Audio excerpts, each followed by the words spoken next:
میری دشمنی پہ اتر آئے ہیں، میرے قتل کی تدبیریں کرنے لگے ہوئے ہیں۔ لوگوں میں تمہارے پاس اللہ کا پیغام لے کے آیا ہوں، اللہ کی توحید سنانے آیا ہوں۔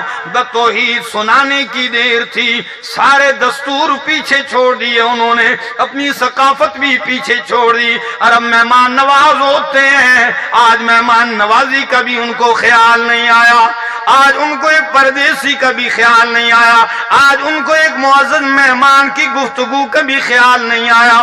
جٹ ایک دم کہنے لگا، پہلا بول کے کہنے لگا، کیا اللہ کو آپ کے سوا کوئی اور نہیں ملا نبی بنانے کے لیے؟ اللہ اکبر۔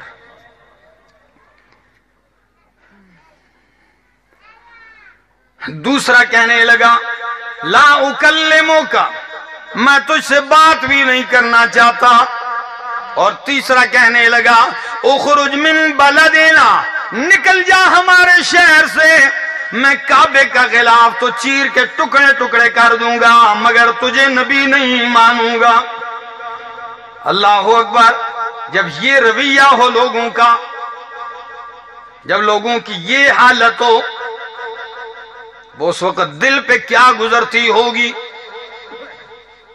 نبی علیہ السلام نے فرمایا، خیر ہے، تم نے جو کہا کوئی پرواہ نہیں ہے، خیر معاف کر دیتا ہوں، مگر میری درخواست سنیے، تم نہیں مانتے ہو نہ مانو، میں اس رعایا کو سمجھاؤں گا، اس غریب عوام کو سمجھاؤں گا، میرا راستہ نہ روکنا۔ اور یہ بڑی عجیب بات ہے، کتنی بہترین پیرائے میں کہ ہم بھی کہتے ہیں لوگوں اگر ہماری بات نہیں مانتے ہو رکاوٹ تو نہ بنو، کم از کم نہ مانو، آپ کی مرضی، راستہ نہ روکنا ہمارا۔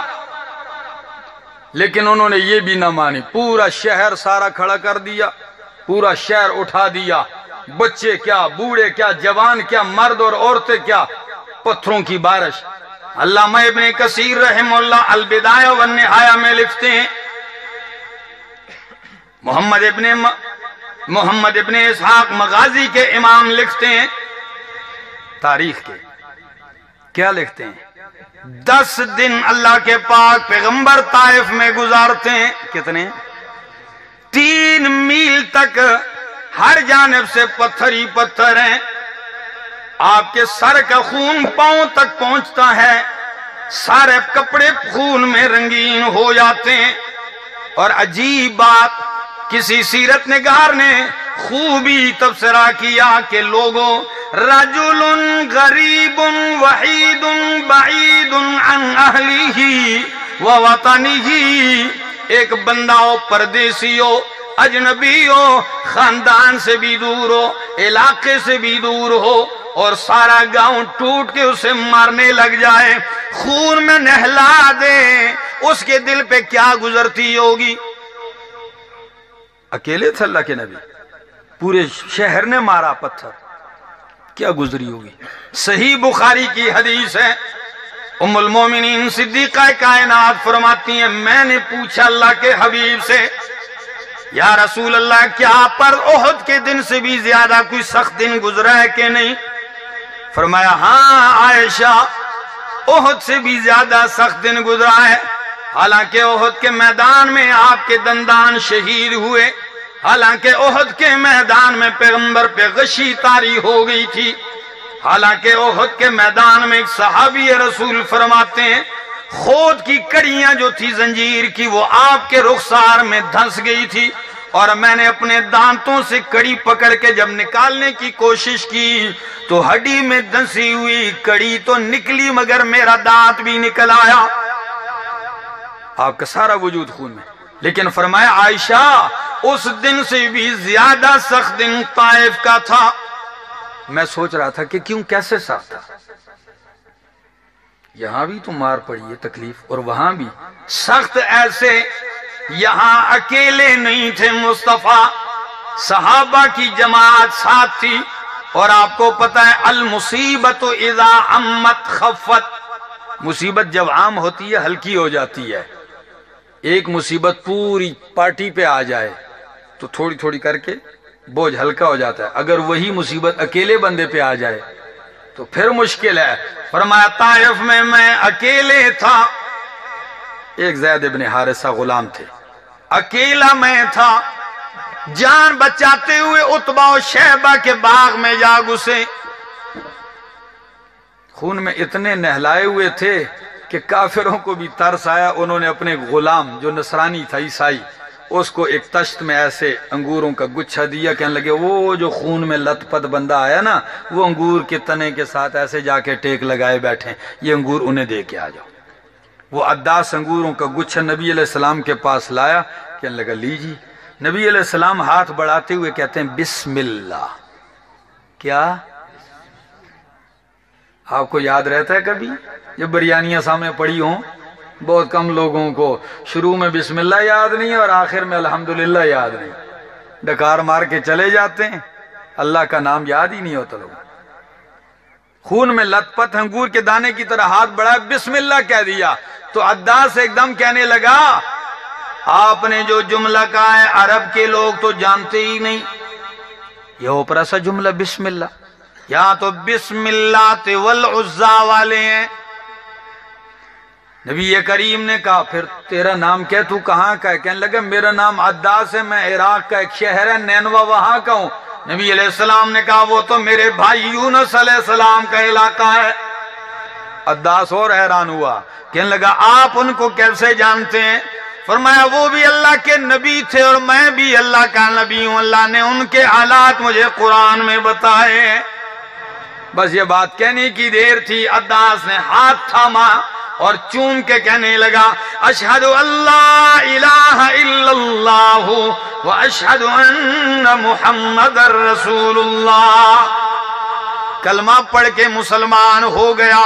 میرے پاک پیغمبر خون میں رنگین یہی ہاتھ اٹھاتے ہیں، ایک زاری کرتے ہیں اللہ کے حضور، پنجاب والو میرے مصطفیٰ کے ان جملوں کا ایک ایک حرف جو ہے عابد اور معبود کا فرق واضح کرتا ہے، خالق اور مخلوق کا فرق واضح کرتا ہے، محتاج اور مختار کل کا فرق واضح کرتا ہے۔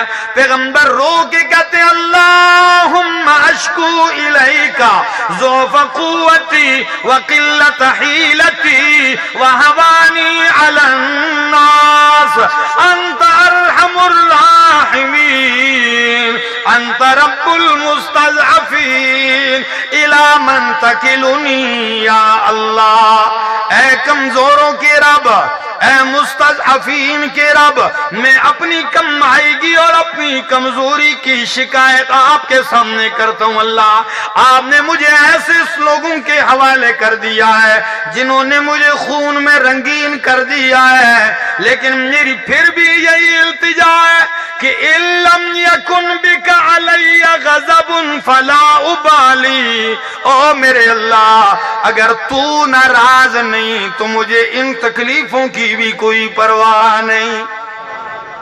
اگر اب بھی تو ناراض نہیں اللہ تو راضی ہے، مجھے اس حال میں بھی میں راضی ہوں۔ اور کسی شاعر نے خوب ترجمانی کی ہے کہ فَلَيْتَكَ تَحْلُو وَالْحَيَاةُ مَرِيرَةٌ فَلَيْتَكَ تَحْلُو وَالْحَيَاةُ مَرِيرَةٌ وَلَيْتَكَ تَرْضَى وَالْأَنَامُ غِضَابٌ وَلَيْتَ الَّذِي بَيْنِي وَبَيْنَكَ عَامِرٌ وَبَيْنِي وَبَيْنَ الْعَالَمِينَ خَرَابٌ۔ کمال کے اشعار ہیں، کہتا ہے فَلَيْتَكَ تَحْلُو وَالْحَيَاةُ مَرِيرَةٌ، کاش کہ تو میرے لیے میٹھا ہو جائے، چاہے میری ساری زندگی کڑوی ہو جائے مجھے کوئی پرواہ نہیں۔ وَلَيْتَ الَّذِي بَيْنِي وَبَيْنَكَ عَامِرٌ، کاش کہ میرے اور تیرے تعلقات ٹھیک رہیں۔ وَبَيْنِي وَبَيْنَ الْعَالَمِينَ خَرَابُ، سارے جہان سے تعلق خراب ہو جائیں تو مجھے کوئی پرواہ نہیں ہے۔ اِذَا صَحَّ مِنْكَ الْوُدُّ فَالْكُلُّ حَيِّنٌ وَكُلُّ الَّذِي فَوْقَ التُّرَابِ تُرَابُ۔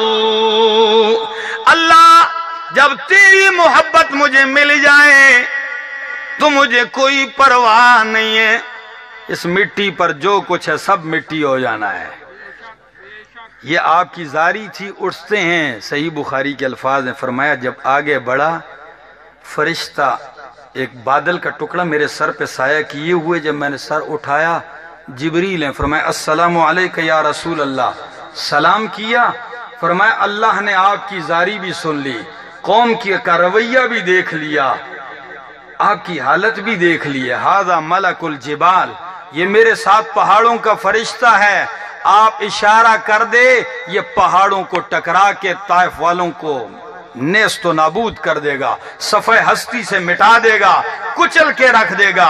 میرے نبی نے اس وقت فرمایا اللہ بل ارجو ان یخرج اللہ من اصلابہم من یعبد اللہ وحدہ ولا یشرک بہ شیئا، اللہ میں اب بھی یہی چاہتا ہوں، یہ نہیں مانتے ان کی نسلوں میں سے ایسے پیدا کر دے جو تیری عبادت تیری وحدانیت کے ساتھ کریں، توحید کے ساتھ تیری عبادت کریں۔